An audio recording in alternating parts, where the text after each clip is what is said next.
నమస్తే అండి. మంచి మాటలు పంచుకోవడానికి మా పొదరింటికి స్వాగతం. అందరూ ఎలా ఉన్నారండి? నేనైతే బాగానే ఉన్నానండి. మన వాళ్ళంతా కూడా బాగుండాలని మనస్ఫూర్తిగా కోరుకుంటున్నాను. నేను ఇలా డైలీ వ్లాగ్స్ రూపంలో కానివ్వండి, ఫుల్ లెంగ్త్ వీడియోస్ రూపంలో కానివ్వండి, మీ ముందుకు వచ్చి 10 రోజుల పైనే అవుతుంది కదండి. నిజంగా నాకైతే ఎన్నో యుగాలు అయిపోయినట్టుందండి నిజంగా ఈ విషయం. నేను మన పొదరిల్లు ఛానల్ స్టార్ట్ చేసిన దగ్గర నుంచి నా లైఫ్ స్టైల్కి సంబంధించిన మంచి విషయాలు, ఇంకా నాకు తెలిసిన వంటలు కానివ్వండి, ఇంకా నా జీవితంలో నేను ఎదుర్కొన్న సమస్యలు, వాటి ద్వారా నేను నేర్చుకున్న పాఠాలు, వీటన్నిటినీ కూడా ఎప్పటికప్పుడు మంచి మాటల రూపంలో మీ అందరితో పంచుకుంటూ వస్తున్నానండి ఇన్నేళ్ల నుంచి.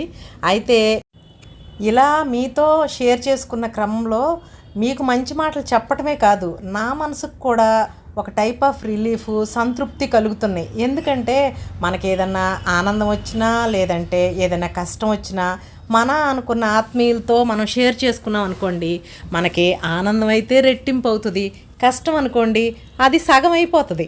అవును కదా కదా నేనైతే మీ అందరినీ నా ఆత్మీయులనే అనుకుంటున్నానండి. ఎందుకంటే ఛానల్ రూపంలో చూస్తున్నారు, పర్సనల్గా నేనేంటో మీకు తెలియదు. అయినా మీ అందరూ కూడా నన్ను చాలా బాగా ఆదరిస్తున్నారు, చాలా మీ అందరి ప్రేమాభిమానాలు పంచుతున్నారండి.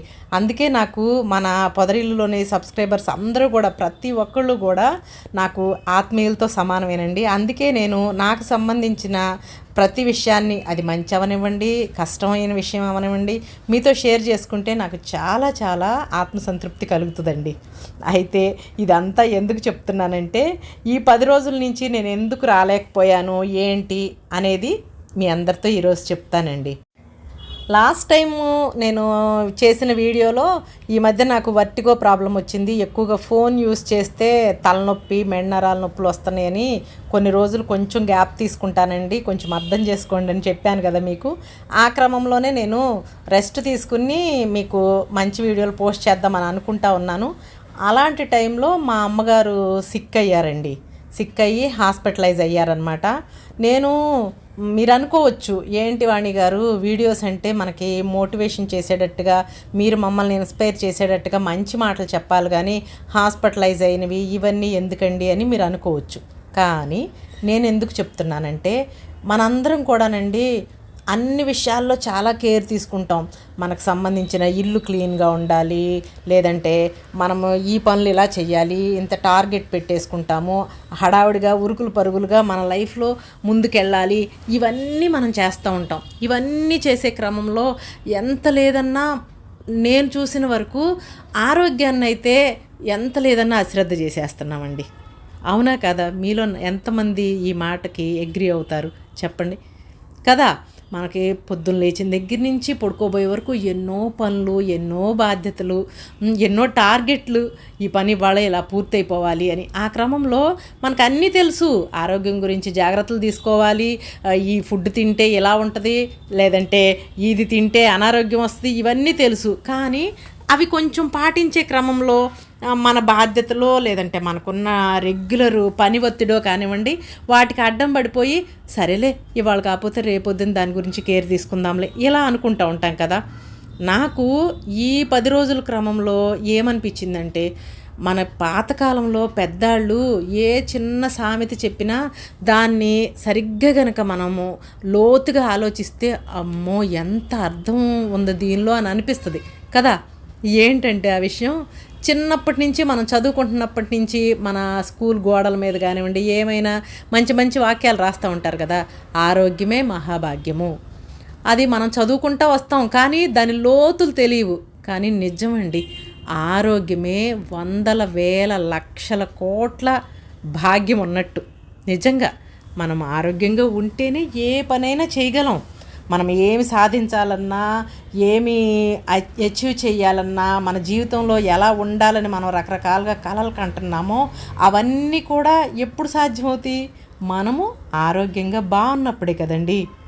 కానీ మనం ఏం చేస్తున్నాము, మన ఉరుకులు పరుగుల జీవితంలో ముందు ప్రయారిటీస్ అన్నీ మన పనులకి, మనం ఫాస్ట్గా చేయాల్సింది ఏం పనులు, లేకపోతే ఇంకేం బాధ్యతలు ఉన్నాయి వీటి గురించే. కానీ ఆరోగ్యాన్ని మనకు తెలియకుండానే సరేలే రేపు చూసుకుందాంలే, లేకపోతే ఎల్లుండి చూసుకుందాంలే, తర్వాత కొంచెం ఫ్రీగా ఉన్నప్పుడు హెల్త్ గురించి కొంచెం కేర్గా ఉందాము, వాకింగ్కి వెళ్దాము, లేదంటే హెల్తీ ఫుడ్ తీసుకుందాము, ఇలా అనుకుని ఏ రోజుకి ఆ రోజు మనం వాయిదా వేసుకుంటూ వస్తాం కదండి.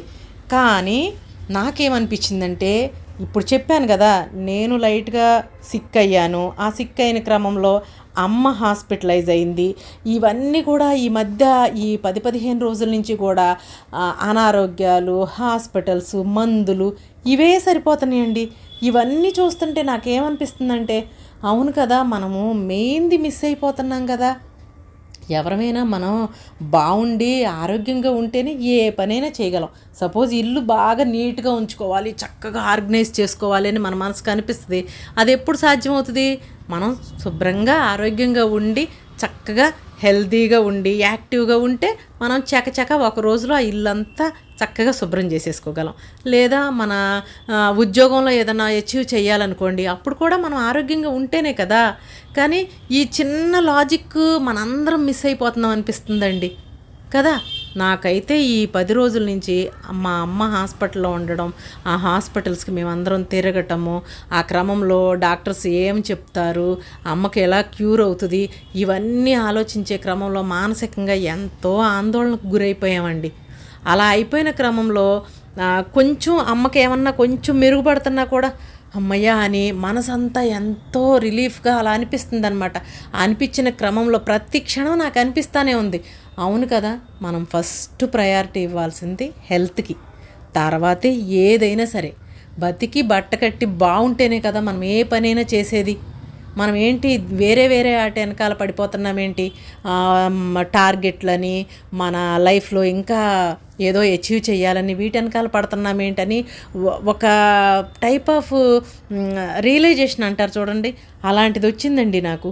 అలా అని ఇన్నాళ్ళ నుంచి నేనేదో ఆరోగ్యాన్ని అశ్రద్ధ చేస్తున్నాము, ఫుడ్ విషయంలో అశ్రద్ధ చేస్తున్నామని కాదు. ఎప్పటికప్పుడు మంచి ఫుడ్ తీసుకోవాలి, ఎప్పటికప్పుడు హెల్త్ విషయంలో కేర్గా ఉండాలని నేను కూడా చాలా కాలం నుంచి మనం వండుకునే వంటల్లో కానివ్వండి, రోజువారీ ఇంత ఎక్సర్సైజ్ చేస్తున్నామా లేదా, ఇంతసేపు నడుస్తున్నామా లేదా, వీటన్నిటి మీద నేను కూడా శ్రద్ధ పెడుతున్నాను.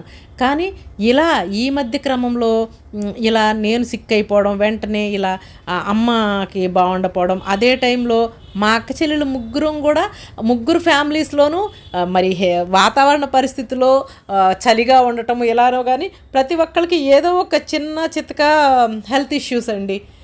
వీటన్నిటి క్రమంలోనే మా అక్క చెల్లెలు ముగ్గురం కూడా అమ్మకు బాగుండపోతే ఆ హాస్పిటల్కి తిరగటం ఇవన్నీ మేనేజ్ చేసుకున్నామన్నమాట. ఆ క్రమంలోనే మా అందరి మధ్య జరిగిన డిస్కషనే ఇది, ఏదైనా కానీ ముందు ఆరోగ్యం బాగుండాలి. ₹1 మనం పక్కన పెట్టుకున్నామంటే అది హెల్త్ పరంగా ఏదైనా ప్రాబ్లం వస్తే హాస్పిటల్కి వెళ్ళటానికి చూసుకోవాలి అని ఇలా డిస్కషన్ అనమాట. ఆ డిస్కషన్నే నాకు మన వాళ్ళందరితో పంచుకోవాలనిపించింది. మీ అందరితో ఎప్పుడు అంటాను కదా, మంచి మాట మీకు ఒకటి చెప్తానండి అని.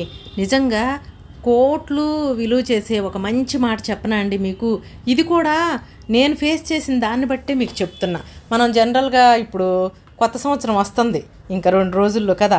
జనరల్గా మనం అందరం ఏమనుకుంటాం, ఇంకా ఈ సంవత్సరం ఇలా గడిచింది, ఇన్ని ఎత్తుపలాలు చూసాం మన లైఫ్లో ఈ సంవత్సరం అంతా, ఇంకా కొత్త సంవత్సరం వస్తుంది, ఇప్పుడైనా మనము మన జీవితంలో ముందు అడుగు వేయడానికి కొత్తగా ఏదైనా మంచి నిర్ణయాలు తీసుకుందామని ఎవరికి తగ్గ నిర్ణయాలు వాళ్ళు తీసుకుంటూ ఉంటారు కదా. అంటే హెల్త్ గురించి ఆలోచించే వాళ్ళేమో రేపటి నుంచి నేను వాకింగ్కి వెళ్ళాలి, లేదంటే నా లైఫ్లో ఇంకా ఉద్యోగం గురించి ఆలోచించే వాళ్ళేమో ఉద్యోగంలో ఇంకొక స్టెప్ ముందుకెళ్ళాలి. ఇలా ఎవరికి తగ్గ నిర్ణయాలు వాళ్ళు తీసుకుంటారు కదా. అయితే మన వాళ్ళందరికీ చెప్పేది ఏంటంటే, ముందుగా మీరు కొత్త సంవత్సరంలో తీసుకునే నిర్ణయం ఏంటంటే హెల్త్ గురించి తీసుకోండి. నిజంగా ఇది అందరికీ కావాల్సిన విషయం అనమాట. ఫస్ట్ ఆరోగ్యంగా ఉంటేనే మనం ఏ పనైనా చేయగలమండి. మనం మనసుని ప్రశాంతంగా ఉంచుకోవడమైనా, లేదంటే మన ఇల్లుని శుభ్రంగా ఉంచుకోవటమైనా, మన జీవితాన్ని ముందుకు తీసుకెళ్లాలన్నా ఏదైనా కూడా మనం ఆరోగ్యంగా బ్రతికి బాగుంటేనే ఇవన్నీ చేయగలం.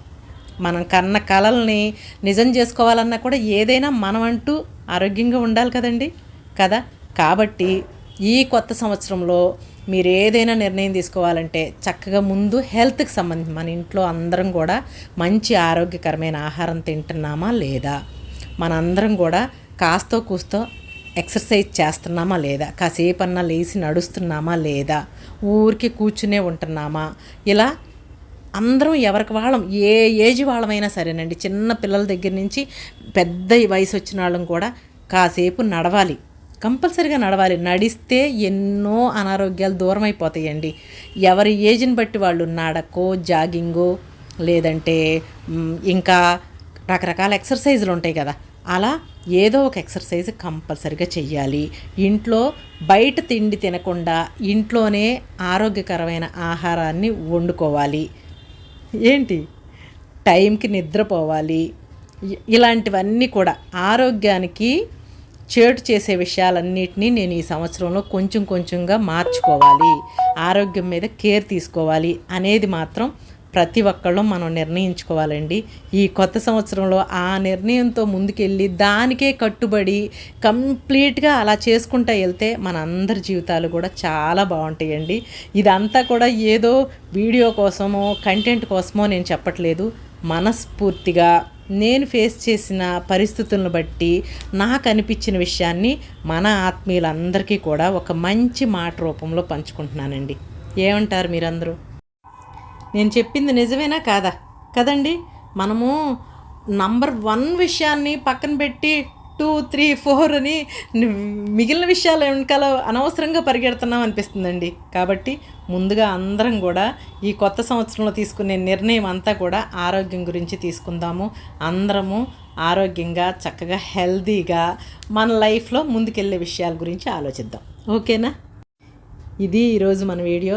ఈ వీడియో మీ అందరికీ ఉపయోగపడుతుందని అనుకుంటున్నానండి. వీడియో కనుక నచ్చితే తప్పకుండా వీడియోని లైక్ చేయండి, మీ ఫ్రెండ్స్కి ఫ్యామిలీ మెంబర్స్కి కూడా షేర్ చేయండి. మరొక మంచి వీడియోతో మీ అందరి ముందుకి వస్తుంది మీ పొదరిల్లు వాణి. అంతవరకు అందరూ టేక్ కేర్ అండి. Thank you for watching.